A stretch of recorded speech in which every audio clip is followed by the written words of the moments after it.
Buenos días para todos. En esta mañana te doy gracias a Dios porque nos da un día más de vida y permite que nosotros seamos dignos, Señor, de poder tener un nuevo día lleno de salud, donde tú nos permites, Señor, que seamos hacedores de tu palabra en esta mañana, Señor. Oremos. Padre bueno, Padre de amor, te damos las gracias, Señor, en este día, en esta mañana, Señor, porque tú has permitido que abramos nuestros ojos y podamos ver, Señor, tu naturaleza y podamos ver, Señor, la misericordia que tú has tenido con cada uno de nosotros en este día. Padre bueno, me toca presentar tu palabra, Señor, en este día. Te pido que me acompañe y que ella sea, Señor, la que den testimonio, Señor, de que tú eres el único Dios verdadero en esta mañana. Guárdanos, Señor, en este día y dirígenos en el nombre de Jesús. Amén y amén. Muy bien. En el estudio de hoy, en el libro de San Juan, me toca el capítulo 9. El capítulo 9. Y yo lo titulé Luz y Oscuridad. Es el capítulo 9 del versículo 1 al versículo 41. Luz y oscuridad. En el Evangelio de San Juan, luz y oscuridad son realidades de nuestro mundo que toman una dimensión simbólica, trascendente. En San Juan, lo anecdótico comprende una parte de misterio que solo la fe percibe. El cuarto evangelista despliega, pues, su relato a dos niveles en simultáneo. El nivel mundanal de los acontecimientos anecdóticos y el nivel trascendental de los símbolos espiritual. Ambos niveles se construyen y se apoyan en el uso de las mismas palabras como luz y oscuridad. Un ciego de nacimiento es sanado por Jesús y abre los ojos por primera vez, aunque se trate de un hecho inusitado, que ilustra el poder de Dios activo en manos de su enviado Jesús. Ese es el primer nivel, mundanal, anecdótico de lo acontecido.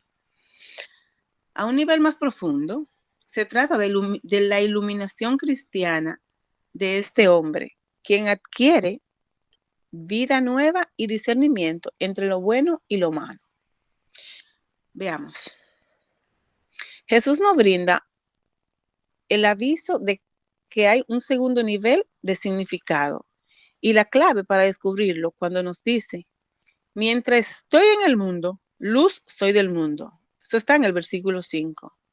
Quiere decir que no solo es cuestión de ver físicamente lo que nos rodea, sino de entender lo que sucede a la luz de la palabra de Dios, que Jesús transmite como enviado de Dios.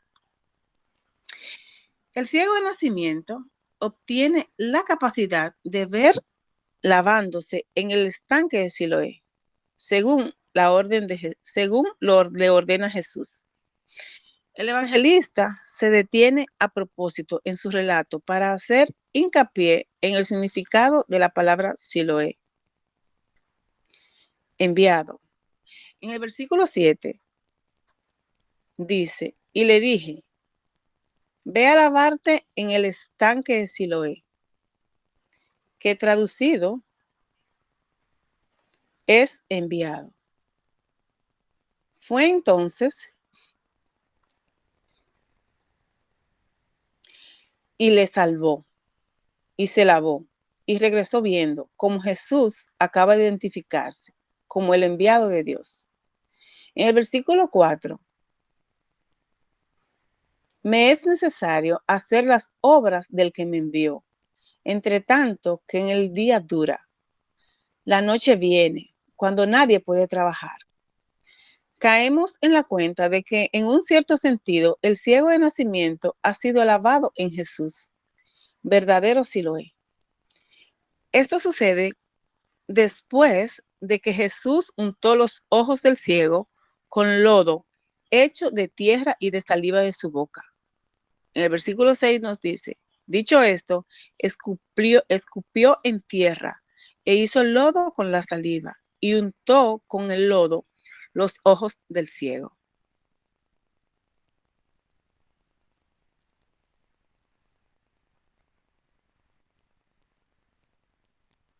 Nos recuerda que Dios formó al ser humano con aliento de su boca y con el lodo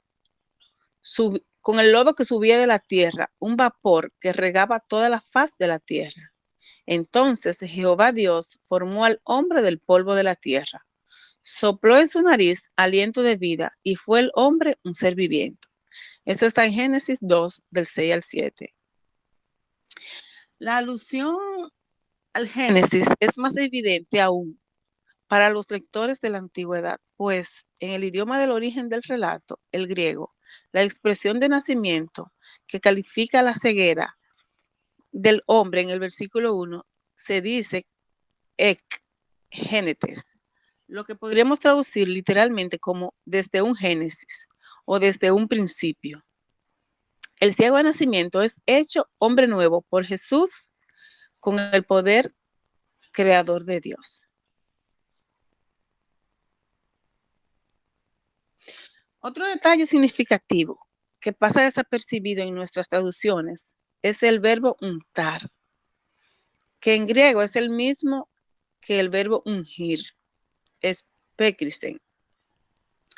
Nótese el parentesco con Cristos, el ungido que termina siendo Cristo. En español, Jesús unge al ciego con el lodo hecho con la saliva de su boca y el polvo de la tierra. Los cristianos somos lavados en Cristo Siloé y ungidos para nuestra vida nueva de hijos de Dios, partícipes de la misión del ungido de Dios durante nuestro bautismo. Eso está en Romanos 6, de 3 al 5. ¿O no sabéis que todos los que hemos sido bautizados en Cristo Jesús, hemos sido bautizados en su muerte? Porque somos sepultados juntamente con Él para muerte por el bautismo, a fin de que como Cristo resucitó de los muertos por la gloria del Padre, así también nosotros andemos en vida nueva. Porque si fuimos plantados juntamente con Él en la semejanza de su muerte, así también lo seremos en la de su resurrección. La suma de todos estos detalles apunta, pues, a una interpretación bautismal de la sanación del ciego de nacimiento en Juan 9. Cuando el ciego abre los ojos, no solo ve todo físicamente, sino que es iluminado en su ser por la luz que es Cristo y puede entonces dar testimonio de Él. El episodio no acaba con la curación, sino que trasciende en una larga disputa acerca de quién es Jesús para sanar. Al nuevo vidente lo llevan de círculo en círculo para que dé testimonio, primero ante los vecinos. Eso está en el versículo del 8 al 12. Después, ante los fariseos. Eso está en el versículo del 13 al 17. Luego convocan a sus padres para corroborar que había nacido ciego. Y finalmente lo llevan de nuevo ante lo que parece ser el tribunal de la sinagoga judía. El problema es que Jesús lo había sanado en un sábado. Y según las autoridades religiosas, esa falta de respeto por el descanso sabático indicaba que Jesús era pecador y no procedía de Dios. Es cierto que la ley de Moisés es muy clara al respecto. No se debe elaborar el sábado, día de reposo y de oración. Eso está en Éxodo 20, del 8 al 11. En Deuteronomio 5, del 12 al 15. Sin embargo, el nuevo vidente percibe claramente que sería imposible para Jesús sanarlo sin el permiso de Dios, pues el poder de dar luz y vida es divino. Nunca se ha oído decir que alguien abriera los ojos a uno que nació ciego. Si éste no viniera de Dios, nada podría hacer. Las autoridades religiosas no toleran que se critique su buen juicio.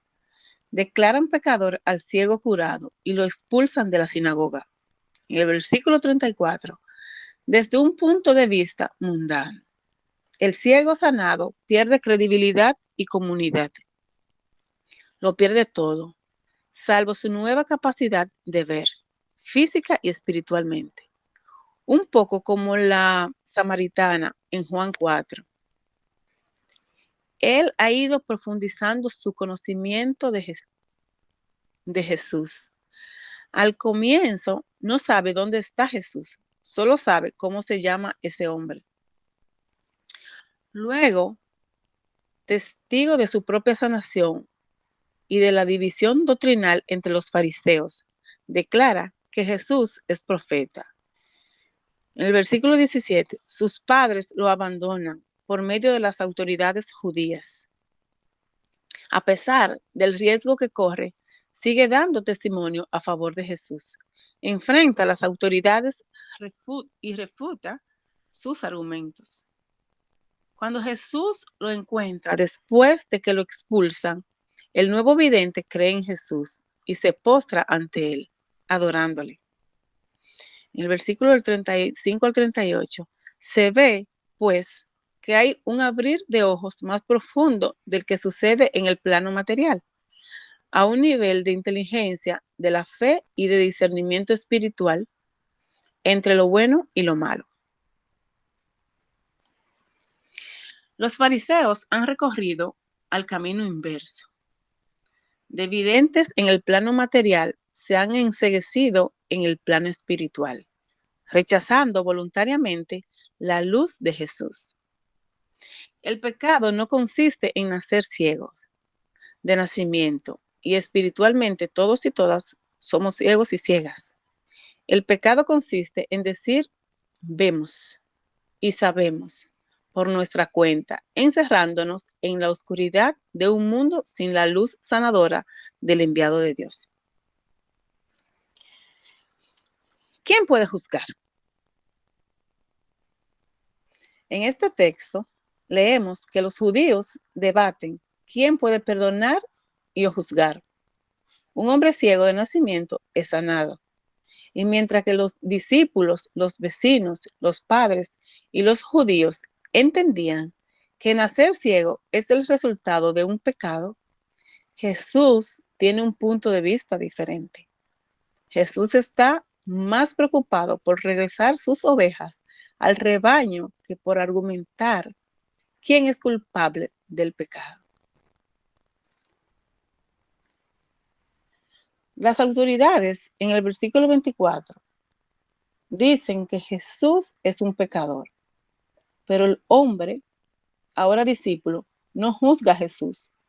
No le corresponde a él juzgar. Él solo relata lo que sabe por experiencia. Habiendo sido yo ciego, ahora veo. No podemos dar cuenta de que los únicos que nos juzgan son Jesús y el hombre que antes era ciego. Aunque el hombre que nació ciego ahora puede ver, las autoridades no se pueden deshacer del prejuicio, sino que incluso le dicen, tú naciste del todo en pecado, y lo expulsan. Eso está en el versículo 34. Jesús se entera de la expulsión del hombre y lo encuentra. En vistas de que el hombre quiere saber quién es el Hijo de Dios, Jesús le responde, pues lo has visto. El que habla contigo, ese es. En el principio del capítulo 10 vemos la interpretación que Jesús hace de esta historia. Las ovejas reconocen la voz de su buen pastor, lo sigue y lo adora.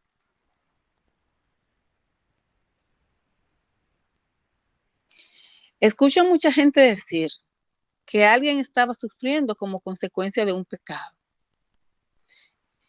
El concepto de pecado que viene de Deuteronomio 11 del 26 al 32 todavía tiene poder en nuestras comunidades. Se piensa que el pecado se manifiesta en una integral en nuestros cuerpos, en nuestros espíritus, etcétera, como castigo de Dios. También se tiene el pensamiento de que la autoridad para perdonar recae solamente de Dios, excluyéndose la autoridad que Dios les da a las personas para que perdonen en el nombre de Dios. Lo vemos en esta historia cuando las autoridades luchan contra lo que ellas ven. Un hombre nacido ciego que ahora puede ver, pero siguen la creencia de que solo Dios puede perdonar y ellas no. Esta creencia lleva a las autoridades a juzgar y a expulsar, en lugar de confiar en Dios. Jesús dice, mientras estoy en el mundo, luz soy del mundo.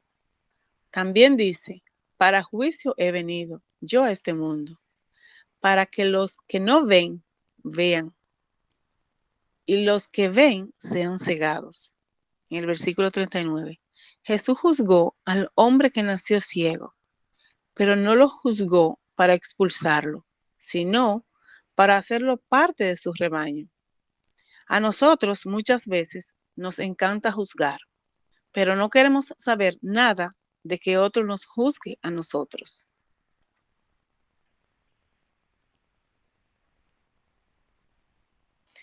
Saber versus creer.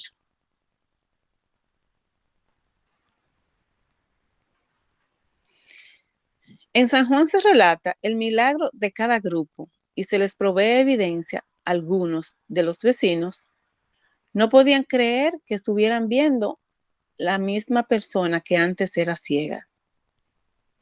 Las autoridades no podían creer que el hombre efectivamente hubiera nacido ciego y pidieron explicaciones a los padres. Las autoridades discutieron con los padres y estos, por miedo a las consecuencias, se limitaron a decir que su hijo había nacido ciego y que ahora veía.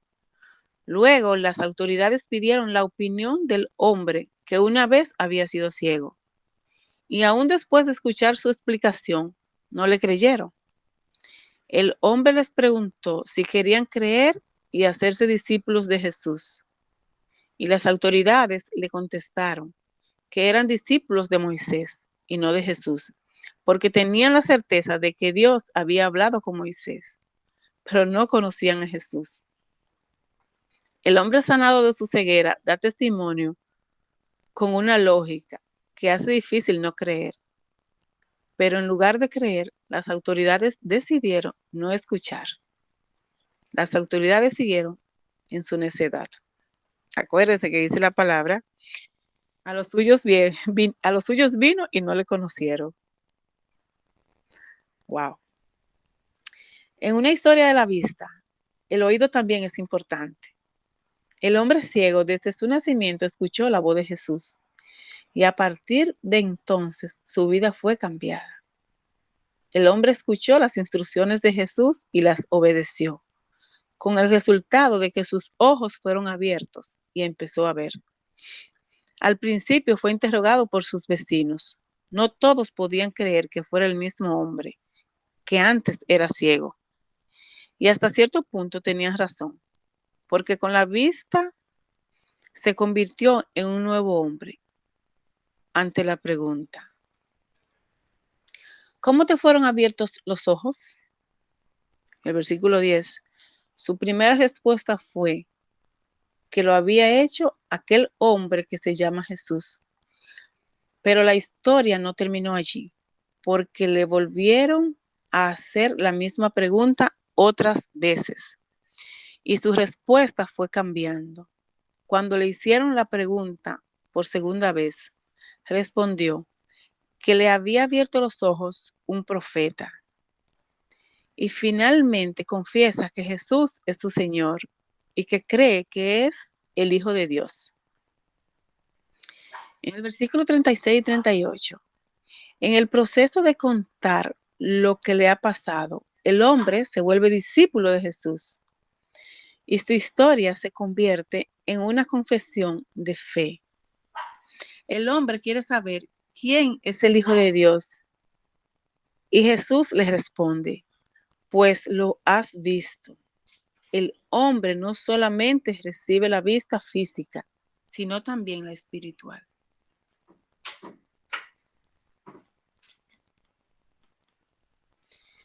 Tener vista no quiere decir que no va a ser puesta a prueba nuestra fe o que no vamos a tener que enfrentar el escepticismo de otros.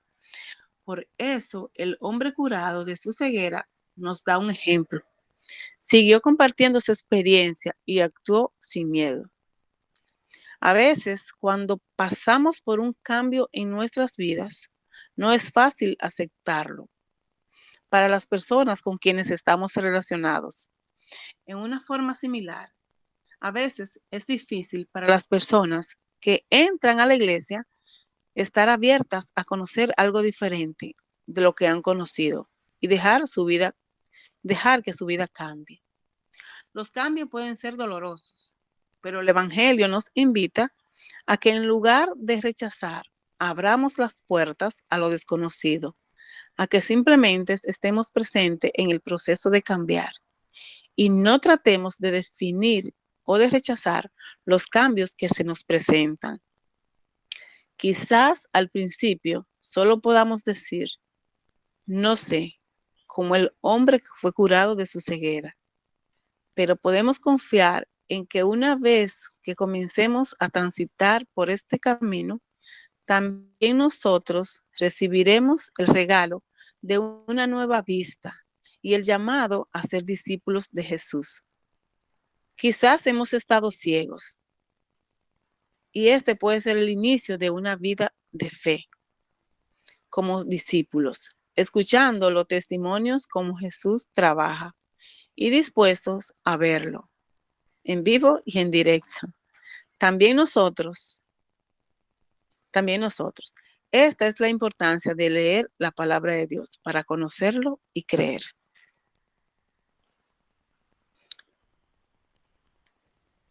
Nosotros, como predicador o predicadora, podemos usar este punto de vista y pensar con su congregación cómo se estamos evangelizando. Estamos escuchando mientras llevamos la palabra de Dios a los que la necesitan para que los ciegos puedan ver. Estamos dispuestos a recibirlos y recibirlas en nuestra iglesia como nuevas criaturas en Cristo. Estamos dispuestos a que estas nuevas personas en Cristo nos ayuden a ver también a nosotros y a nosotras. El peligro para nosotros en la iglesia es pensar que podemos ver sin que Cristo nos dé la vista. También nosotros necesitamos oír esta voz que nos juzga, pero que a la vez nos sana con el propósito de darnos vida en abundancia.